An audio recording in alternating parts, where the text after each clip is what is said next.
Good morning friends. अब हम आगे देखते हैं। पहले हमने अभ्यास के अंदर विशेषण और विशेषण के प्रकार में गुणवाचक विशेषण समझने का प्रयत्न किया है ना। आज हम विशेषण में कुछ आगे समझेंगे। क्या अब गुणवाचक विशेषण को कैसे समझोगे तो वो फिर से देख लेते हैं। जहाँ गुण दोष दिखाई दे, आकार दिखाई दे, रंग रूप, स्पर्श, दशा अवस्था, स्थान, देश काल या स्वाद गंध और दिशा सूचित किया जाता है, वहाँ उसे गुणवाचक विशेषण कहते हैं। बराबर। तो गुणवाचक विशेषण संज्ञा या सर्वनाम शब्दों के साथ रहता है। बराबर। अब हम उसमें आगे कुछ और समझने का प्रयत्न करेंगे। तो क्या है, निम्नलिखित वाक्यों को पढ़िए। यहाँ कुछ वाक्य दिए हैं कि प्रयाग 3 नदियों का संगम स्थान है। 3 के नीचे लिटी है। आज केवल आधा लीटर दूध चाहिए। आधा। गौरव 3री कक्षा में पढ़ता है। 3री। सचिन वनडे में दोहरा शतक लगा चुके हैं। दोहरा। हमारे देश की चारों दिशा रक्षित है। चारों। बराबर। अब यहाँ पर क्या कहते हैं, तो उपरोक्त वाक्यों में 3, आधा, 3री, दोहरा, चारों आदि शब्दों को रेखांकित किया गया है। ये शब्द पूर्णांक बोध। क्या? पूर्णांक बोध। पूर्णांक यानी पूर्ण, पूरा है। अपूर्णांक बोध। अपूर्णांक यानी आप गणित में सीखते हो, पूर्णांक और अपूर्णांक संख्या वही है। पूर्णांक यानी जो पूरी संख्या होती है वह, जिसके नीचे कोई शेष ने बाकी नहीं रहती। अपूर्णांक यानी जिसके नीचे कुछ शेष बाकी रहती है। बराबर ना। तो अपूर्णांक बोध क्रम, आवृत्ति और समूहवाचक संख्या का बोध कराते हैं। तो इन सभी जो पूर्णांक, अपूर्णांक, क्रम, आवृत्ति और समूह का जो हमें बोध कराते हैं, संख्या का बोध, तो वह अब उसकी परिभाषा हम देखें तो परिभाषा क्या है कि जिस शब्द से वस्तु की निश्चित संख्या का बोध होता हो उसे निश्चित संख्यावाचक विशेषण कहते हैं। क्या?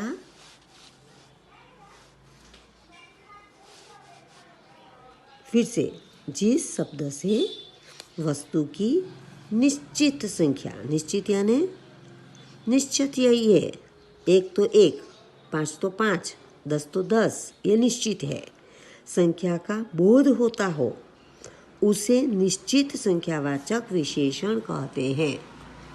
समझ गए? अब नीचे क्या है और तो निम्नलिखित वाक्यों को पढ़िए। क्या है?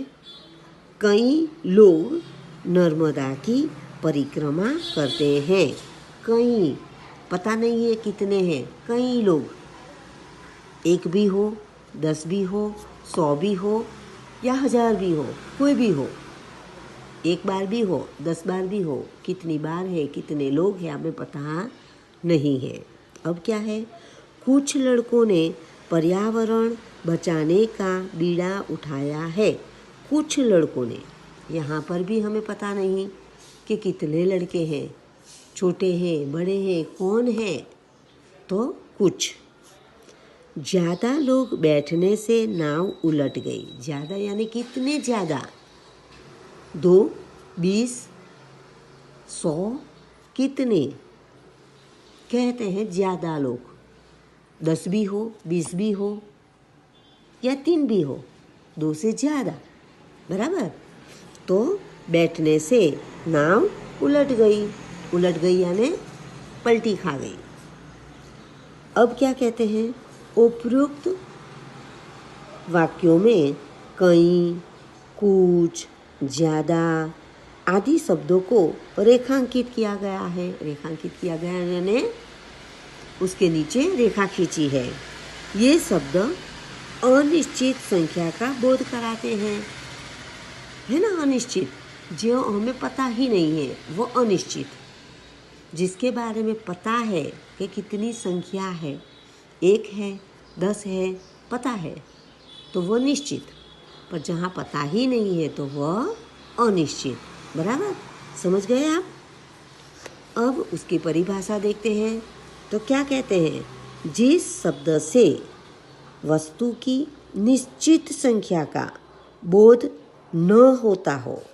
निश्चित संख्या यानी कि जो आप नक्की करते हो वो संख्या का बोध न हो, उसे अनिश्चितवाचक विशेषण कहते हैं। वह अनिश्चितवाचक है। जो नक्की है, सही है, तो वह निश्चित है, और यहाँ जो नहीं पता है वह अनिश्चित है। समझ गए? तो यहाँ विशेषण के और 2 प्रकार हमने देखे, निश्चित और अनिश्चित। अब क्या कहते हैं?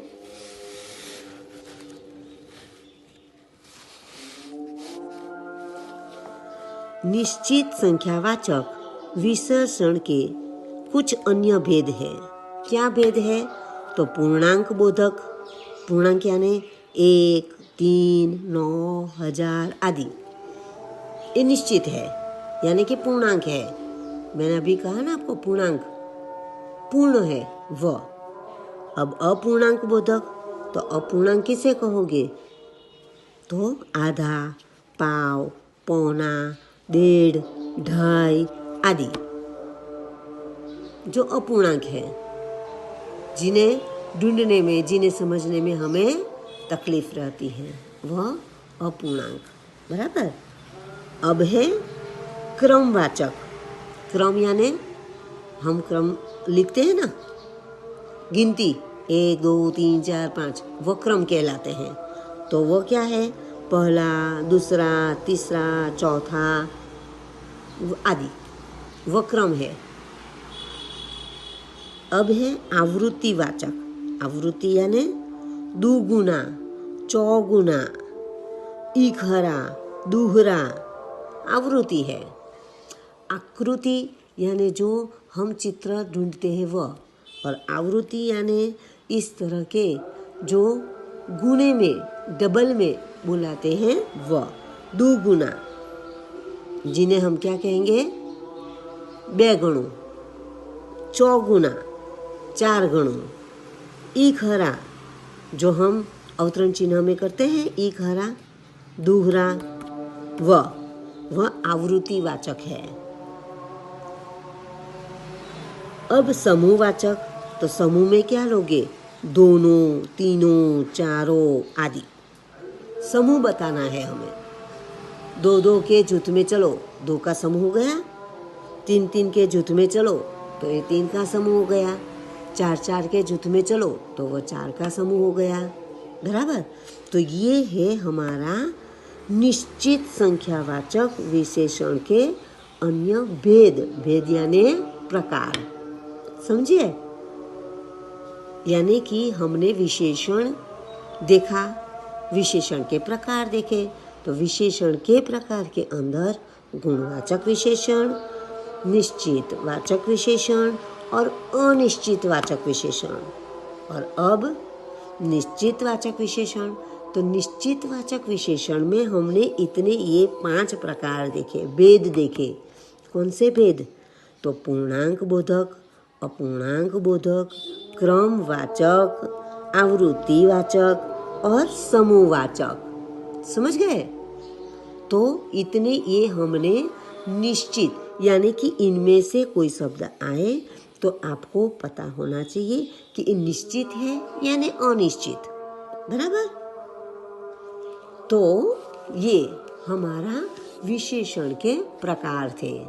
अब इसके नीचे एक और स्वाध्याय है। क्या कहते हैं? निम्नलिखित शब्दों में से निश्चितवाचक और अनिश्चितवाचक विशेषण को छांटकर वाक्यों में प्रयोग कीजिए। तो अब क्या करना है आपको? यहाँ जो आपको कुछ शब्द दिए हैं तो उन्हें पहले तो निश्चितवाचक है या अनिश्चित, उनमें आपको अलग करने हैं। तो पहला है कई, तो वो क्या है? अनिश्चित। तो अब आपको इस शब्द का प्रयोग करके वाक्य बनाना है। कहीं, मेरे पास कई सारी पुस्तकें हैं। पुस्तकालय में कई सारी पुस्तकें पढ़ने लायक है। आप अपने शब्द में कई शब्द का प्रयोग करके वाक्य बना सकते हो। अब क्या है? थोड़ा। थोड़ा यानी कितना हमें पता नहीं है, और पता नहीं है इसीलिए क्या होगा? अनिश्चित। समझ गए? अब है 50। 50 यहाँ गिनती दे दी है 50, तो वो क्या है? निश्चित। तो निश्चितवाचक लिखोगे। 2.5, 2.5 यानी 2.5, तो वह क्या है? निश्चय। तो यानी कि निश्चितवाचक संख्या। अब है बहुत। बहुत यानी कितना आपको पता नहीं है, तो वह अनिश्चित। अब है कुछ, तो वह भी अनिश्चित। कुछ लोग बहुत झगड़ालू होते हैं। कुछ लोग हमें मारने लगते हैं। कुछ फूल बहुत सुंदर होते हैं। आप अपने शब्द में वाक्य बना सकते हो। चौगुना। चौगुना यानी आपको दे दिया है यहाँ चौगुना, तो वह है निश्चितवाचक। मेरे पास चौगुना ये चीज़ है, मैं चौगुना उससे ज़्यादा दौड़ सकता हूँ। बराबर? तो इस तरह से आप उसके गहने चौगुना कीमत में बिक रहे हैं। इस गहने की कीमत चौगुना है। समझ गए? तो इस तरह से आप उसका प्रयोग कर सकते हो। अब है चौथा, तो वो भी निश्चित है। चौथा यानी चौथा, पहला दूसरा कुछ नहीं, चौथा। मेरा चौथा नंबर है। मैं परीक्षा में चौथे नंबर से उत्तीर्ण हुआ हूँ। इस तरह से आप अपने शब्द में वाक्य बनाओ। चौथा क्या है? निश्चितवाचक। बराबर? अब है ज़्यादा, तो ज़्यादा यानी कितना? पानी हो तो 1 डोल 2 डोल, कितना? 1 गिलास 2 गिलास 10 गिलास, ज़्यादा, तो अनिश्चित। बराबर? अब है चारों। मुझे चारों ओर देखना है। फूल चारों ओर खिले हैं। चारों ओर हुई हरियाली अच्छी लगती है। तो हमें पता नहीं है। और चारों ओर यानी चारों चार दिशा, निश्चितवाचक है ये। बराबर?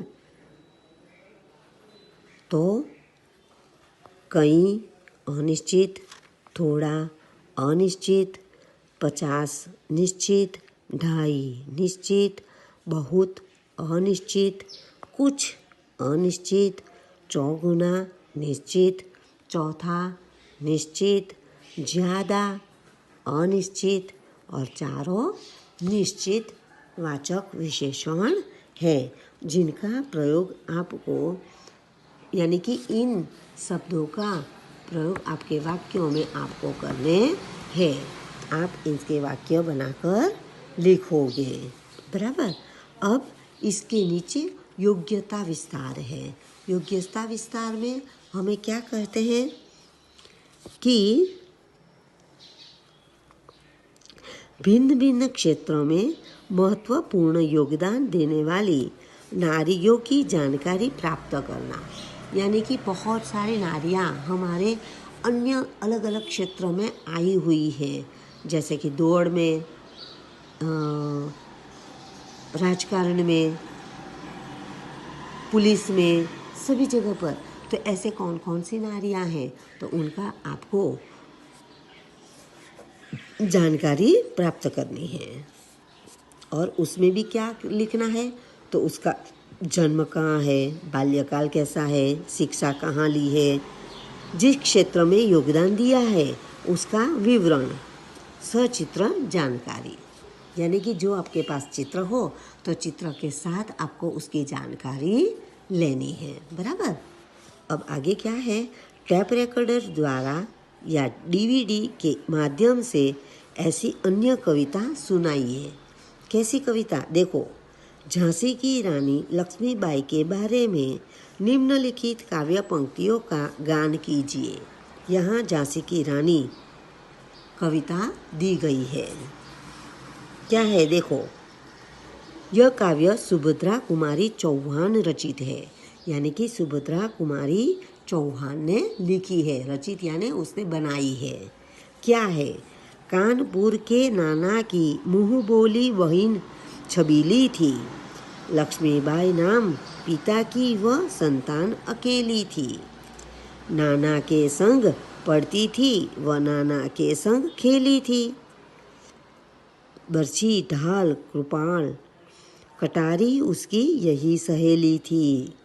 वीर शिवाजी की गाथाएं उसको याद जबानी थी। बुंदेलो हर बोलो के मुँह हमने सुनी कहानी थी। खूब लड़ी मर्दानी वह तो झांसी वाली रानी थी। तो यहाँ पर ये छोटी सी झांसी की रानी की कहानी है, बराबर। तो अब ये कहानी आपको सिर्फ समझने के लिए दी है। आगे क्या है, अपने गांव शहर की ऐसी बेटियों से मिले जिसने किसी क्षेत्र विशेष में सफलता प्राप्त की हो और जाने कि उन्होंने की सफलता कैसे प्राप्त की। यानी कि आपके गांव में, शहर में ऐसी कोई लड़की हो, स्त्री हो, औरत हो, तो उसे आप मिलो और उसे पूछो कि आपने ये सफलता कैसे प्राप्त की, बराबर। तो इस तरह से यहाँ पर हमारा ये लेसन खत्म होता है और आपको ये विशेषण के 2 प्रकार, निश्चितवाचक विशेषण और अनिश्चितवाचक विशेषण, जो समझाया है वह अपने शब्दों में वाक्य बनाकर लिखना है, बराबर। और जो ऊपर कुछ समझूती दी गई है वह भी आपको लिखनी है। मैं आपको उसकी PDF भेजूंगी, बराबर। Thank you.